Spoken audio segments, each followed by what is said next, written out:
আজ আমাকে কথা বলতেই আরো কালো অমাবস্যার রাত আসতে পারে যার সুবে সাদেক হওয়া অসম্ভব। সুতরাং আপনারা কি কাপুরুষের মতো কাফের মুশরিকদের গোলামি করে মরতে চান? বিড়ালের মতো 500 বছর বেঁচে থাকার কোনো লাভ নাই। সিংহের মতো 1 ঘন্টা বাঁচতে চাই। আমাদেরকে বলা হয় সাম্প্রদায়িক উস্কানিমূলক কথা নাকি আমি বলি। পত্রপত্রিকা দিছে না তারা? সাম্প্রদায়িক উস্কানি কথা, সাম্প্রদায়িক উস্কানিমূলক কথা বলি।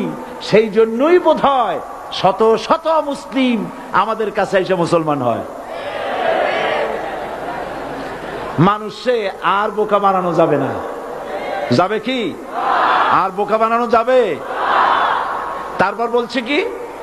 এরপরে বলছে আমাকে বলছে রাজাকার।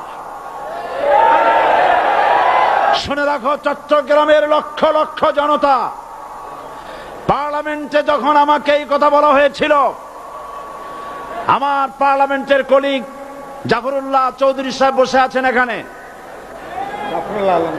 হ্যাঁ, জাফরুল ইসলাম চৌধুরী বসে আছেন পাশে।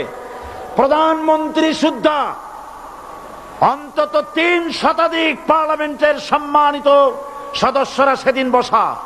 1997 সনের বাজেট বক্তৃতা যখন আমি করতেছিলাম, ডক্টর কুদরতে খোদা, নাম রাখছে কুদরতে খোদা, আসলে গজবে খোদা। এই লোকটি নাস্তিক, ইসলামের চূড়ান্ত দুশমন। তার প্রণীত শিক্ষা ব্যবস্থার যখন সমালোচনা করছিলাম, ট্রেজারি বেঞ্চ থেকে আমাকে বলা হলো রাজাকার। আমি আমার সমস্ত শক্তি একত্রিত করে বলেছিলাম শুধুমাত্র হিন্দুস্তানের রাজাকারেরাই আমাকে রাজাকার বলতে পারে।